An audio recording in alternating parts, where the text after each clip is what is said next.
Hallo Leute, ich bin gerade in Cambridge, wo ich den Kurs University of Scale-Ups mache. Und ich habe heute zu Gast die Organisatorin und Leiterin des Kurses, Claire Ruskin. Cambridge is a low-risk place to do high-risk things. It does have its charm. Don't be frightened of doing something that's a little bit risky.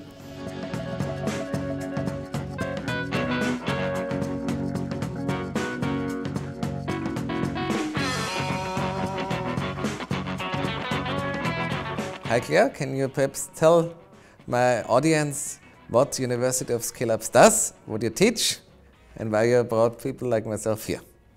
Thank you, Gerald. So the School for Scale-Ups is something that we are building to increase the capacity of leadership in Cambridge and for businesses around the world. We are looking at how people personally lead and finding that it's not just the CEO, the CTO, the top team in a startup and a scale-up that needs to be good at this. We need to have ownership and leadership right throughout organisations.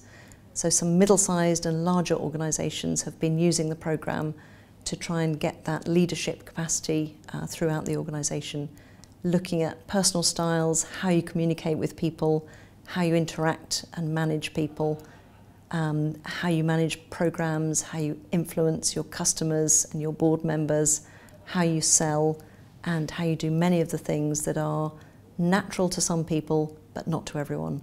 And Cambridge basically, is a brand name.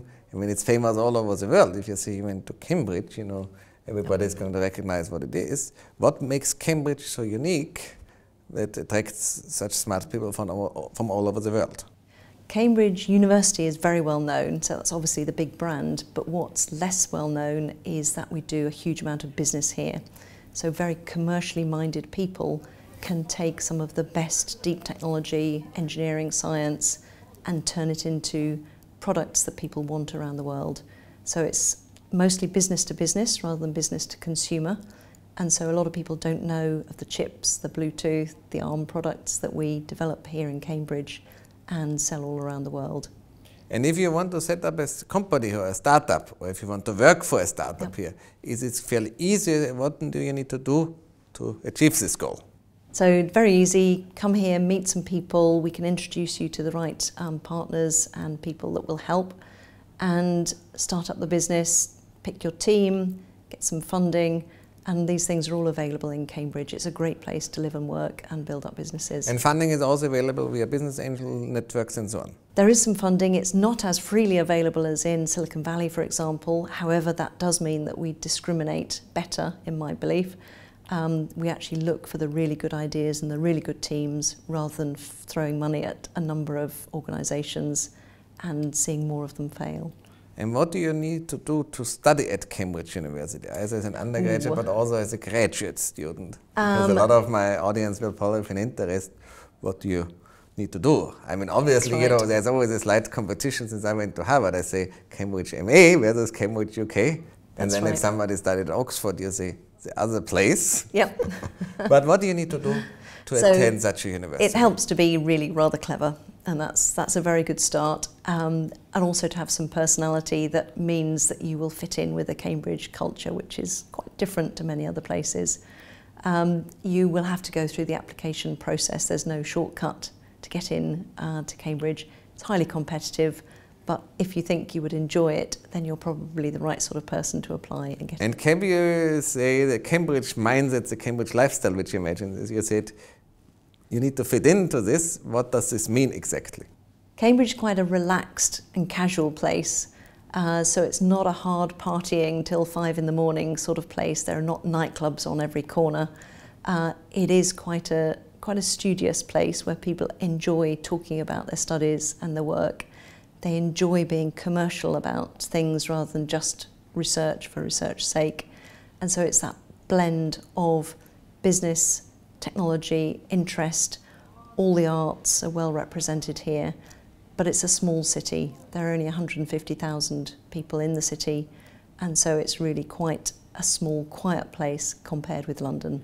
And what is, let's say, the difference to your US counterparts, both in terms of the lifestyle, in terms of the attitudes, in terms of the universities? Because, the US also has good universities, but it's somewhat different.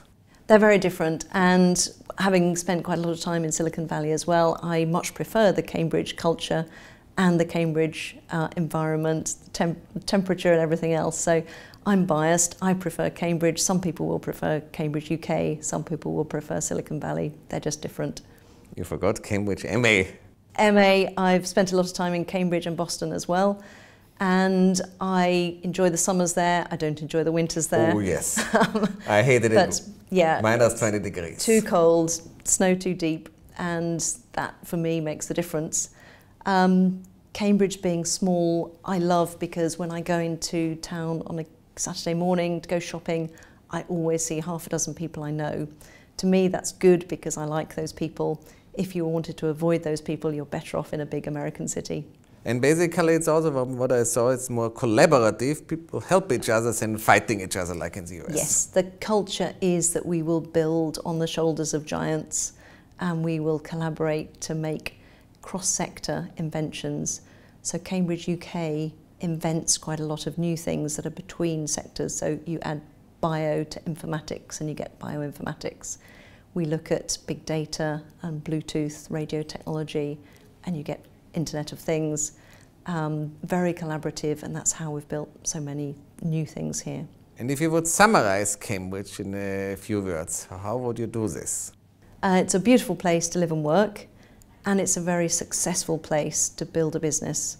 So for an entrepreneur, it's a really nice place to be, and it's also got all the equipment and tools and people that you would need to build a successful scale-up. I think I had a couple of people say it's a very safe place to do very risky things. That's right, yeah. That's a quote from Andy Richards, who's one of our serial entrepreneurs in the life sciences. Cambridge is a world-class cluster for the life sciences, biotech, and that's absolutely true. Low-risk place to do high-risk things. Well, thank you for the interview. I very much look forward already to seeing you again in September when we have 2 course sessions. And I will obviously explain to you the things I learn here to bring it out, the knowledge and the ideas which are generated here in this nice place, and which will help me to expand the investment bank university and also help you to develop new business ideas. All the best from Cambridge, UK.